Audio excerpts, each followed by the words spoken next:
പോരാട്ടം പലവട്ടം തുറന്നു പറയാൻ തുടങ്ങിയപ്പോഴും വാക്കുകൾ മടിച്ചു നിന്നതുപോലെ.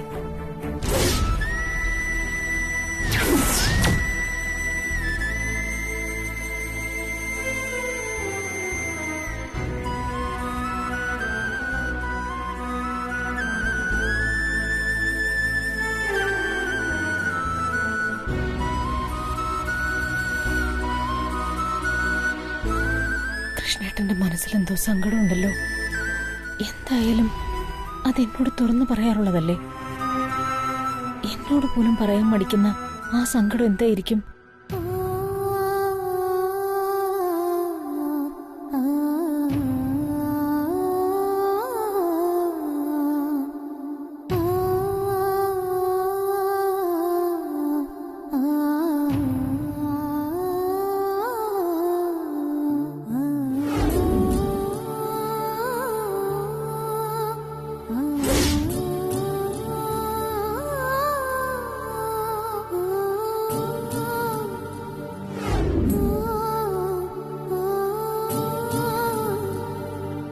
അതെ അതെ. ശരി, നീ വെച്ചോ. കുറച്ച് കഴിഞ്ഞിട്ട് ഞാൻ നിന്നെ തിരിച്ചു വിളിക്കാം.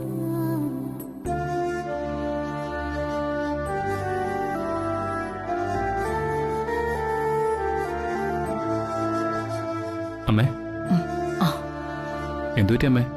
രാവിലെ ഇവിടെ വന്നിങ്ങനെ ഒറ്റയ്ക്ക് നിൽക്കുന്നു. ആകെ ഡിസ്റ്റർബ്ഡ് ആണെന്ന് തോന്നുന്നു. എന്തുപറ്റി എന്റെ അമ്മയ്ക്ക്? ഇത് അച്ഛൻ എഴുതിയതാ, വായിച്ചു നോക്ക്.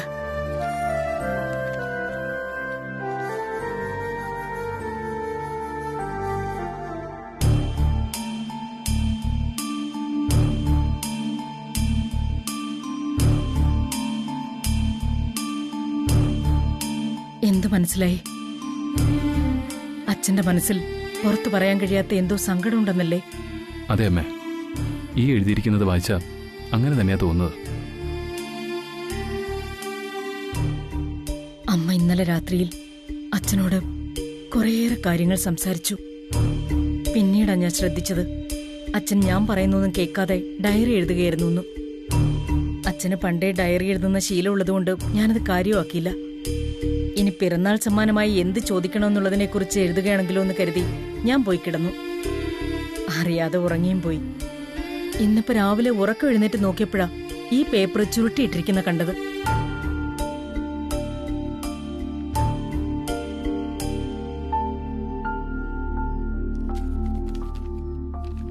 സാധാരണ പിറന്നാൾ ദിവസം എന്ത് സമ്മാനമാ വേണ്ടതെന്ന് സന്തോഷത്തോടെ പറയുന്ന അച്ഛന് ഈ വർഷം എന്തു പറ്റിയെന്നറിയാൻ കഴിയുന്നില്ല. ഒരുപക്ഷെ ഈ വർഷം അച്ഛൻ ചോദിക്കുന്ന പിറന്നാൾ സമ്മാനം എനിക്ക് കൊടുക്കാൻ കഴിയില്ല എന്ന് കരുതിയിട്ടാണോന്നറിയില്ല. ഏതായാലും അച്ഛന്റെ മനസ്സിലെന്തോ സങ്കടമുണ്ട്. അതെന്നെ വല്ലാതെ ഡിസ്റ്റർബ് ചെയ്യുന്നു. പിറന്നാൾ സമ്മാനമായിട്ട് അച്ഛൻ എന്ത് ചോദിച്ചാലും അമ്മ അത് തരും. ഞാനും കല്യാണിയും തമ്മിലുള്ള കാര്യം അന്നേ ദിവസം അമ്മയോട് പറയാമെന്നും അതിന് സമ്മതം വാങ്ങി തരാമെന്നും അച്ഛൻ ഏറ്റിട്ടുള്ളതാ. എനിക്ക് ഈ വിഷയം നിന്റെ അമ്മയോട് അവതരിപ്പിക്കാനുള്ള ഏറ്റവും യോജിച്ച സന്ദർഭം ഇത് തന്നെയാണ്. ഞാനത് പറയും. അല്ല, നിനക്കറിയാവോ അച്ഛന്റെ മനസ്സിലെ ആ സങ്കടം എന്താണെന്ന്? നിന്നോട് എന്തെങ്കിലും പറഞ്ഞിട്ടുണ്ടോ? ഇല്ലമ്മേ, അച്ഛൻ അതിനെക്കുറിച്ച് എന്നോടൊന്നും ഡിസ്കസ് ചെയ്തിട്ടില്ല.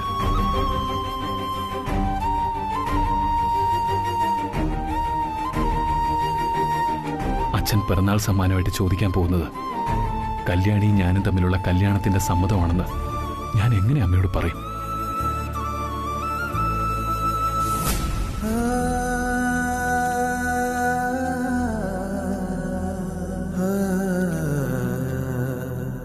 ഇതുവരെ കൃഷ്ണേട്ടൻ ചോദിച്ച ഒരു പിറന്നാൾ സമ്മാനവും ഞാൻ കൊടുക്കാതിരുന്നിട്ടില്ല. പക്ഷേ കൃഷ്ണേട്ടന്റെ ഈ ടെൻഷൻ കാണുമ്പോ എനിക്കൊരിക്കലും കൊടുക്കാൻ കഴിയാത്ത എന്തോ ഒന്നാണ് പിറന്നാൾ സമ്മാനമായി ചോദിക്കാൻ പോകുന്നതെന്ന് ഒരു തോന്നൽ.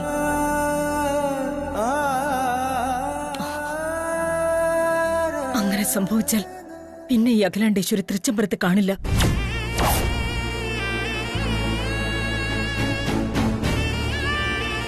അതാണ് എന്റെ തീരുമാനവും.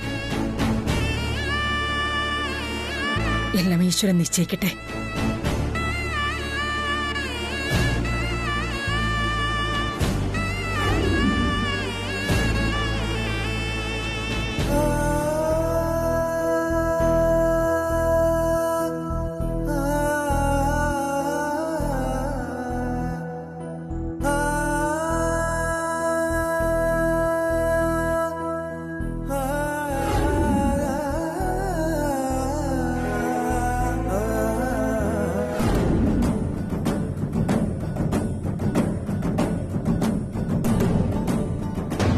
ചിത്രരത്ന വിചിത്രാംഗം ചിത്രമാല വിഭൂഷിതം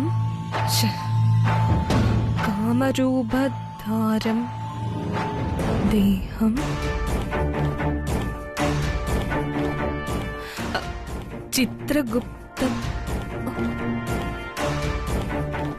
ചിത്രഗുപ്ത കൃപയാവിഷ്ട.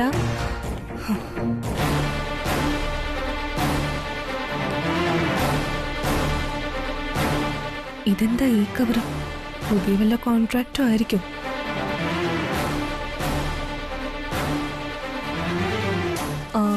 അംബിക ഹൃദയാനന്ദം മാരു ധീ പരിവേഷ്ടി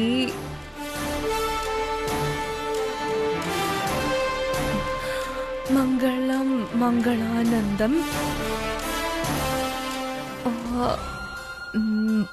മസ്രു കുലേശ്വരം കൃപയാവിഷ്ട മസ്രു പൂർണം.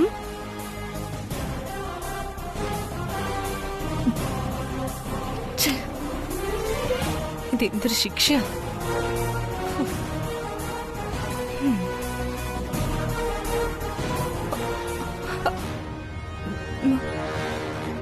അംബിക ഹൃദയാനന്ദം അംബിക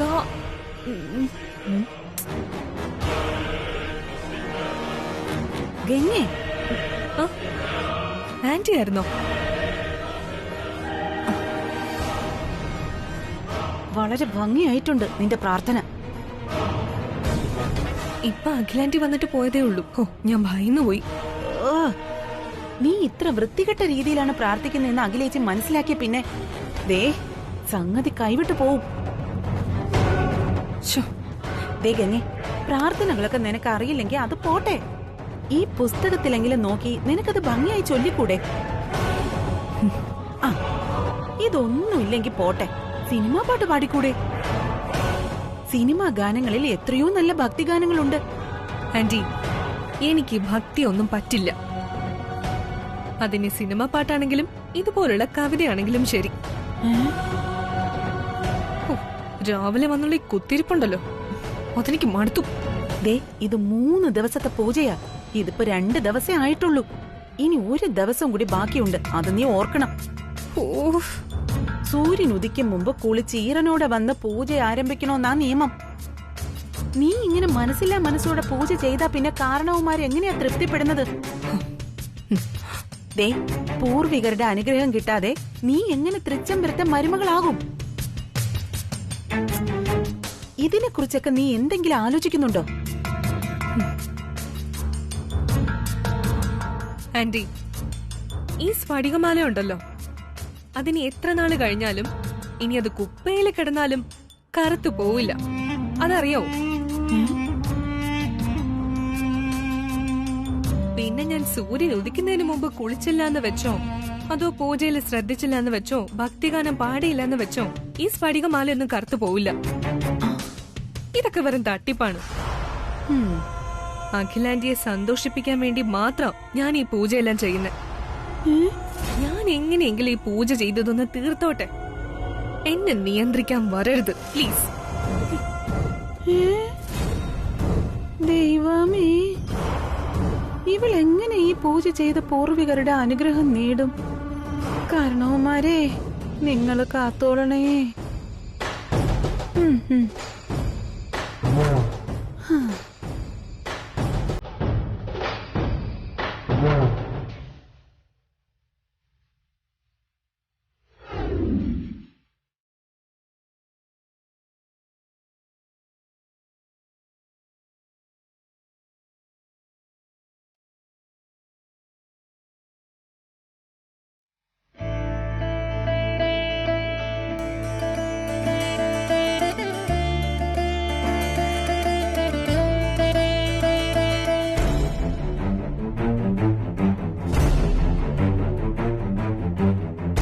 കല്യാണി, കല്യാണി,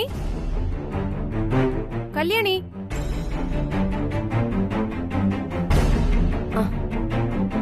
അയ്യോ മാഡം, എന്തെങ്കിലും വേണമെന്നുണ്ടെങ്കിൽ ഒന്ന് ഫോൺ ചെയ്താ പോരായിരുന്നോ? എന്താ വേണ്ടത്? ഒന്നിനും വേണ്ടിട്ടല്ല. കല്യാണി എവിടെ? കല്യാണി ആനന്ദ് സാറിന്റെ റൂം ക്ലീൻ ചെയ്യാൻ പോയിരിക്കുവാണ്. ഓ, ഞാൻ പോയി വിളിച്ചോണ്ട് വരാം മാഡം. ഏയ് വേണ്ട വേണ്ട, ഇറ്റ്സ് ഓക്കെ, ഞാൻ അവിടെ പോയി കണ്ടോളാം.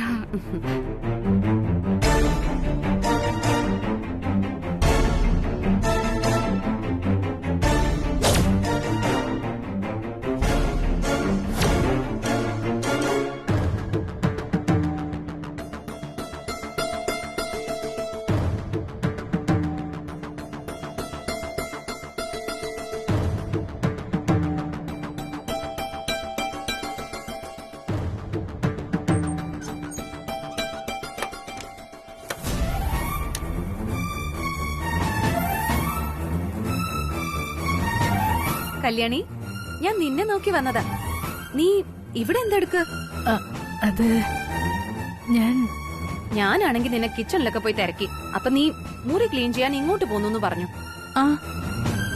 എന്നിട്ട് ബെഡ്ഷീറ്റ് ഒക്കെ പഴയപടി കിടക്കുന്നുണ്ടല്ലോ. റൂം ക്ലീൻ ആയിട്ടേ തോന്നുന്നില്ല. അതെ, അതെന്താന്ന് വെച്ചാല് ഞാന് ആദ്യം റൂം ക്ലീൻ ചെയ്തിട്ട് ബെഡ്ഷീറ്റ് മാറ്റാന്ന് കരുതി.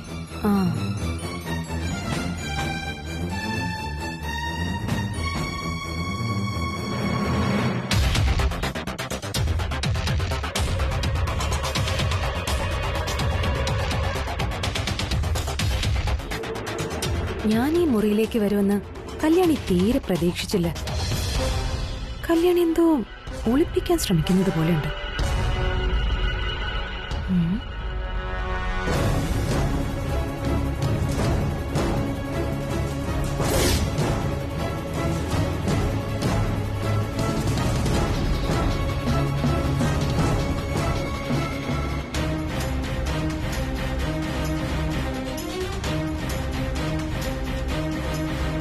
നന്ദന, എന്താ നന്ദന എന്റെ മുറിയില്? അത് ഞാൻ കല്യാണിയെ തിരക്കി വന്നതാ. കല്യാണിതാ ഇപ്പോ പുറത്തേക്ക് പോയി.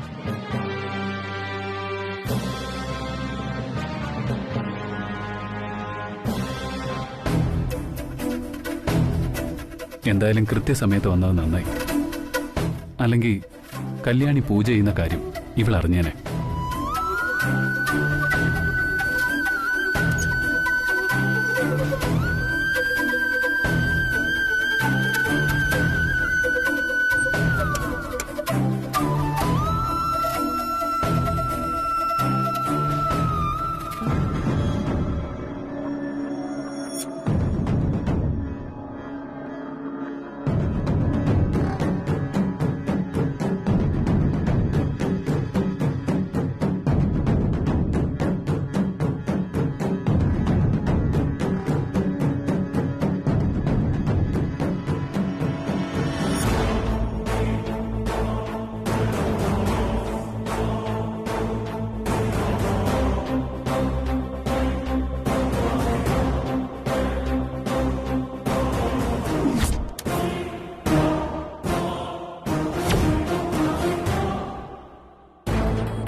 ഇവൾ അതിഭീകര ആലോചനയിലാണല്ലോ.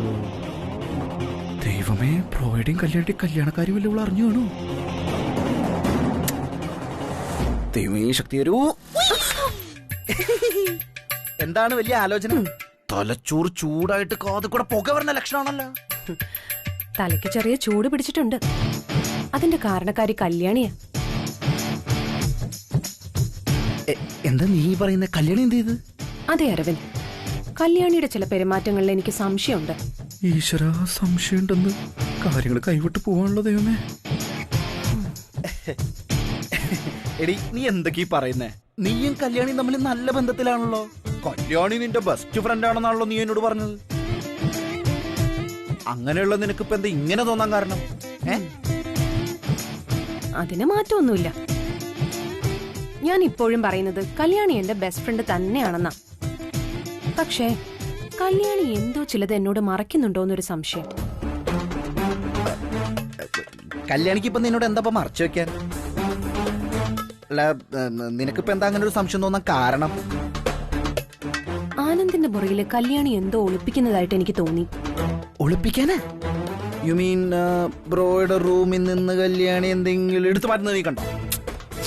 അതല്ല എന്റെ അരവിന്ദേ, ഞാൻ അങ്ങനൊന്നും വിചാരിച്ചല്ല.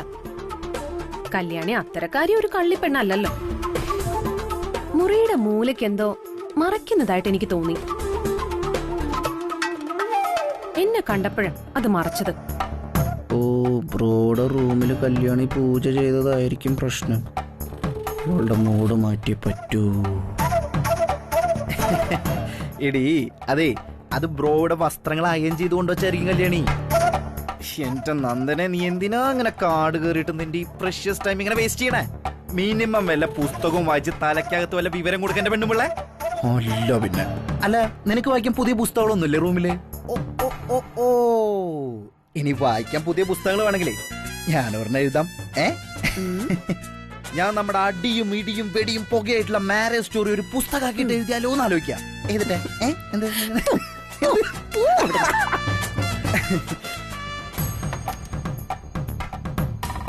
പതരങ്ങളെ രക്ഷപ്പെട്ട്. പക്ഷെ എന്നാലും എന്തായിരിക്കും അവൾ എന്നിൽ നിന്ന് ഒളിപ്പിച്ചത്?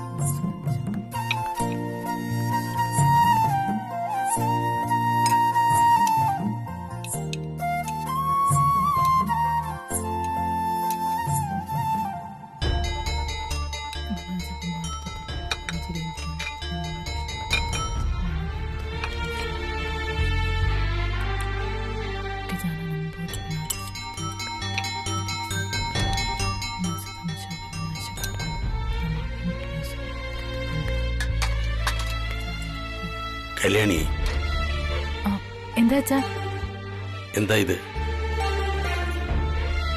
നീ ശബ്ദമില്ലാതെ ആരോട് സംസാരിക്കുന്ന പോലെ.